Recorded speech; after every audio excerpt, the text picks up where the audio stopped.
boxing news. I believe I would beat her.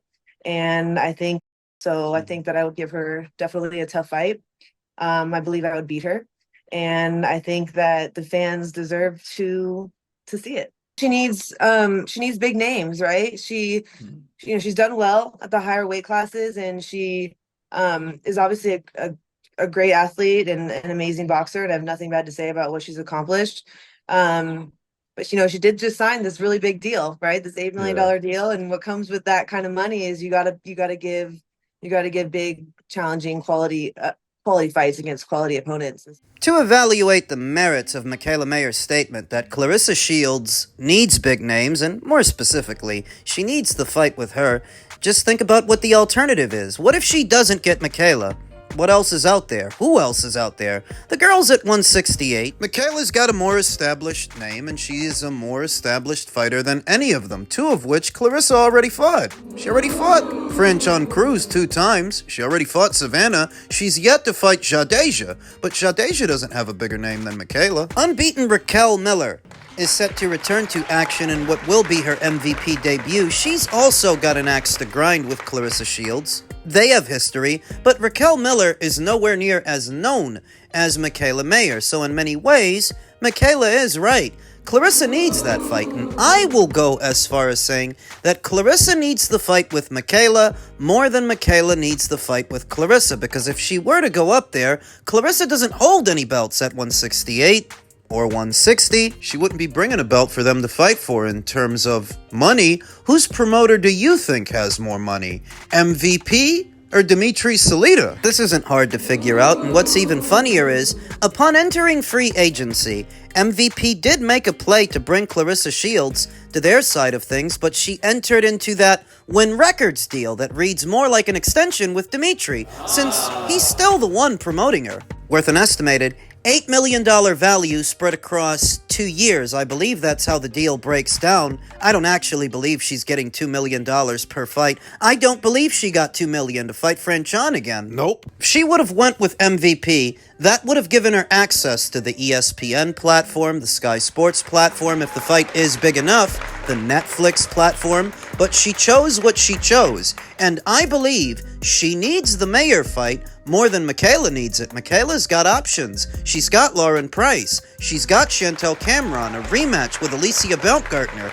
now that they're on the same side of the street. She may still be talking about the potentiality of a Shields fight, but actions speak louder than words, and what she's actually doing is moving back down to the welterweight division in pursuit of Undisputed, in pursuit of Lauren Price, putting distance between herself and Clarissa Shields. When it was announced that Michaela had crossed over from Top Rank over to MVP, a part of the story was a promoter offered her a 2-fight deal that caps off with a Clarissa Shields fight. The promoter remained unnamed, but use your head. Who do you think offered her that deal? Dimitri Salita. And Dimitri don't have more money or more resources or more broadcast partners than MVP, so it's no coincidence that she chose what she chose. She's still entertaining the fight with Clarissa, but she knows what direction she's headed in, what gets her more money. It was always my interpretation that Michaela Mayer was only entertaining that fight as a solid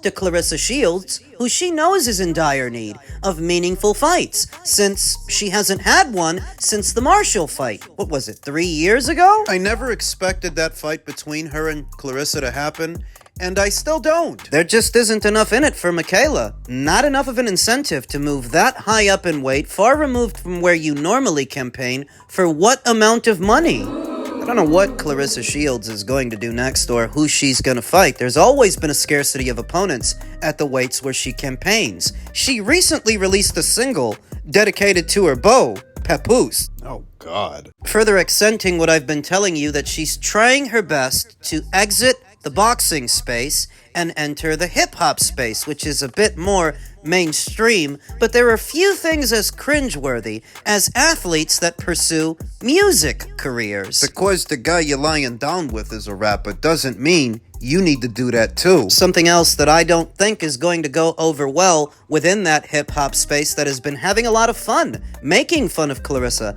as 50 Cent trolls her. She's supposedly said to be suing him. I don't know what for. I can't be bothered to research it. It's not important, doesn't really pertain to boxing, and that's how it is with Clarissa these days, that if she is making headlines, if she is getting talked about, it's not because of her boxing career or any fight that she's about to have. It's always something else. Something childish, something ratchet, because that's the space she wants to occupy. Most boxing-related story out there pertaining to Clarissa is the potentiality of a fight with Michaela, but that fight ain't gonna happen. I don't think it is. So it's much ado about nothing. What do you make of Dana's demeanor since getting into this? You know, the things that he has been saying about the business, about what he's going to do, how he's going to dominate, about how there's no competition, there's no evolution, there's no forward thinking, beating up babies, all this stuff.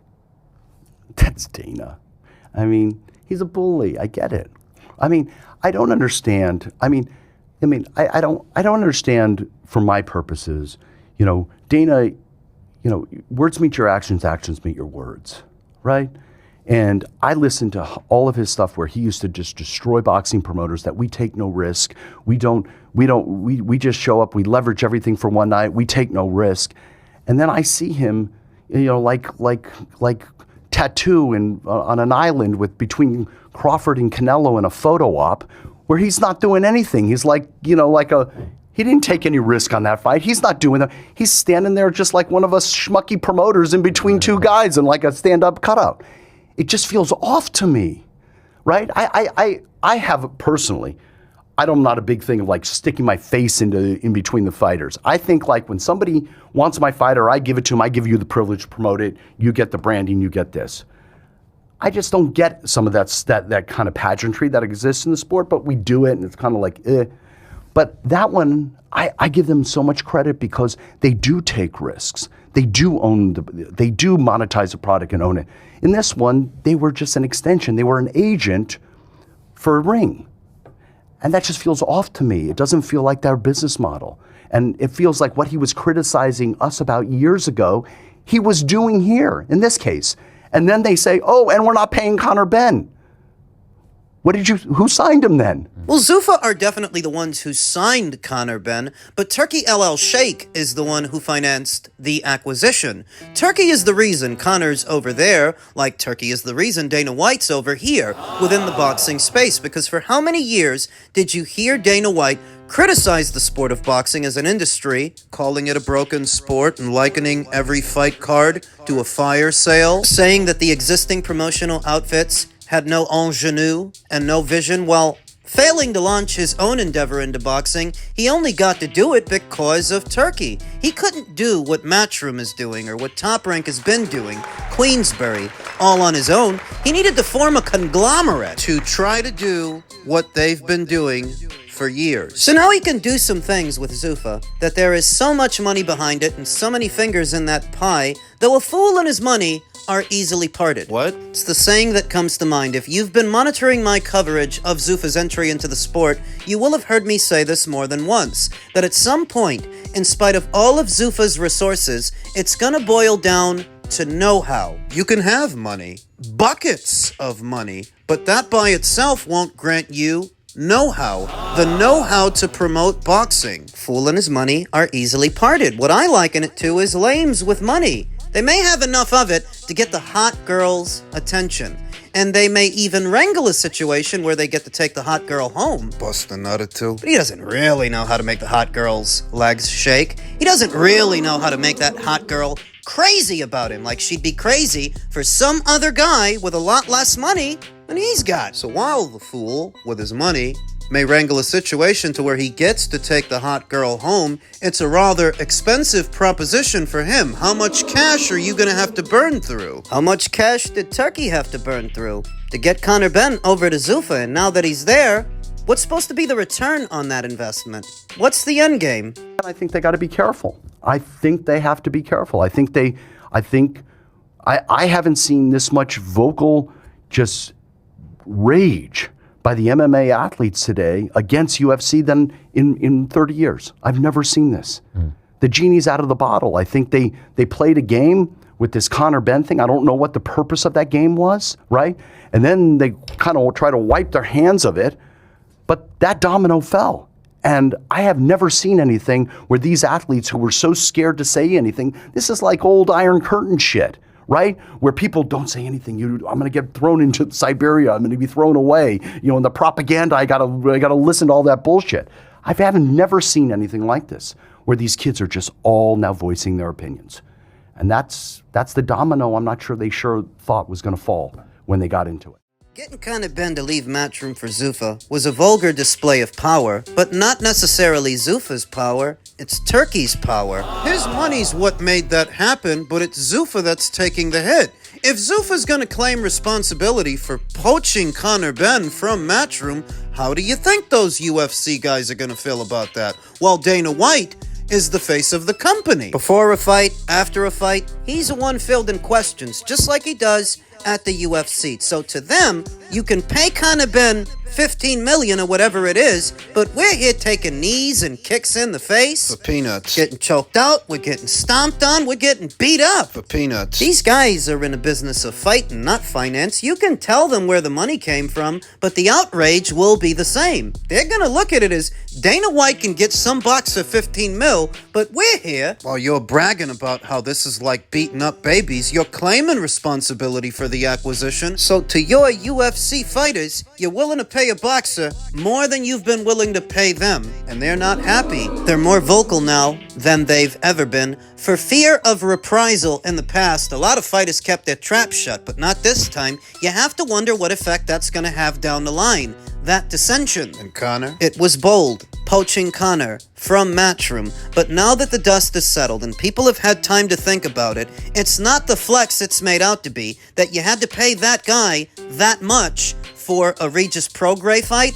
All that accents is your lack of know-how. That ain't a $15 million fight. Not by any stretch of the imagination, and by going about things the way you did, you fast made Conor Benn a social pariah among his own people, the people you will now be attempting to sell him to. The idea must have been to acquire familiar faces and established names in the sport to help legitimize Zuffa as a promotion within it. Get fighters that people already know, get fighters, one or two, that they're already watching. Enter Conor Benn on the heels of the biggest win of his career, albeit against Chris Eubank, who some might argue isn't even a world-level fighter, so neither is Conor.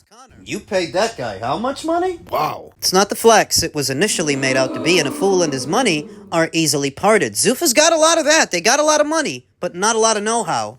They've got their work cut out for them, and that's what the resurgence of Top Rank on what could be more than one platform heralds. You have a lot to compete with. You can get up there in front of hand-picked members of the media, members you selected. Say what you want. Eddie Hearn is a pussy. This is easy. I'm outperforming everybody. You can say that inside of that bubble. And I'm not even rooting for Zuffa to fail. I'm saying outside of that bubble, there's more work needs doing. A lot more.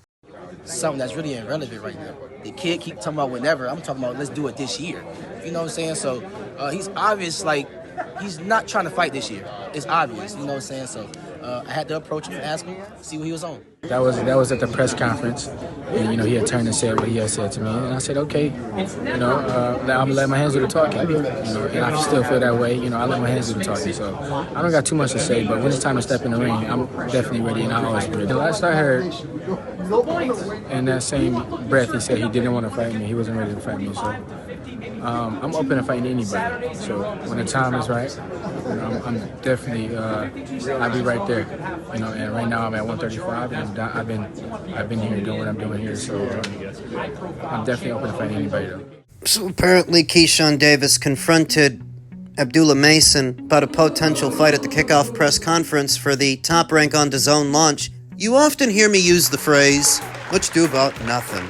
And that's what this is for me, much ado about nothing. Because Keyshawn Davis left the lightweight division a long time ago, where Abdullah Mason just became WBO champion, and he's not on the eve of moving up. He hasn't been talking about that, but Keyshawn has. He already moved up from 135 up to 140, and what he's been talking about is moving up from 140 up to 147. He's the one set ahead of the Jermaine Ortiz fight that he wasn't going to be at 140 long. He wants to go to 147. So that's where we last left off, that you versus Abdullah Mason is not a conversation. It's not organic. It never was. It's not something that the fans, the paying public, is urging to happen. It's almost like you tried to flex on that kid to give the journos something to write about, the content creators something to talk about, because this is not organic. What I would like to see from Keyshawn Davis is a conservative effort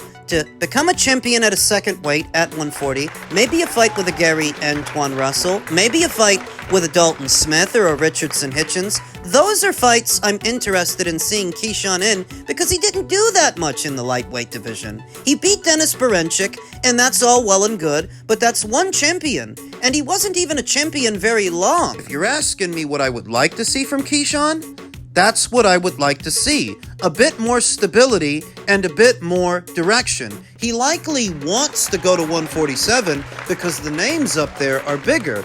Devin is up there, and Ryan, and Rolly, Teofimo soon. That the names at 147 are bigger than the names at 140, but how many of those fights do you think Keyshawn can actually get? I don't think he gets a Ryan Garcia fight. I don't think he gets a Rolly Romero fight or a Devin Haney fight. They've got their own situations amongst themselves that Keyshawn is not a part of. That and making 147 is likely easier for Keyshawn than making 140. So then why is he running down on Abdullah Mason about a potential fight? I've never heard Abdullah Mason have a go at Keyshawn or talk about him as a potential opponent. This thing between them seems to have come out of nowhere. Yeah, and that's where it's going. Nowhere, because I don't expect them to fight. I'm not expecting Abdullah to move up anytime soon. I'm expecting before he does, he'll have one or some unification matches. This is why it's really hard to get excited about anything involving American fighters,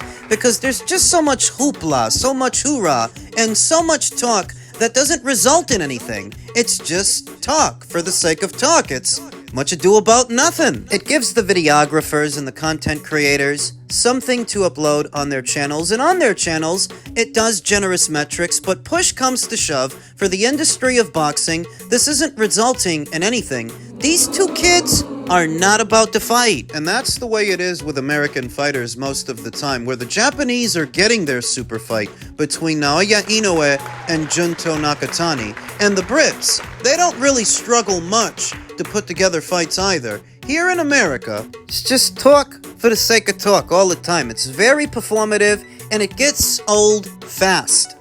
Keyshawn says that Abdullah doesn't want to fight this year. Well, neither do you, because you left his weight class. you ain't got no belt at 140, so why on earth would he move up to fight you? It doesn't make sense.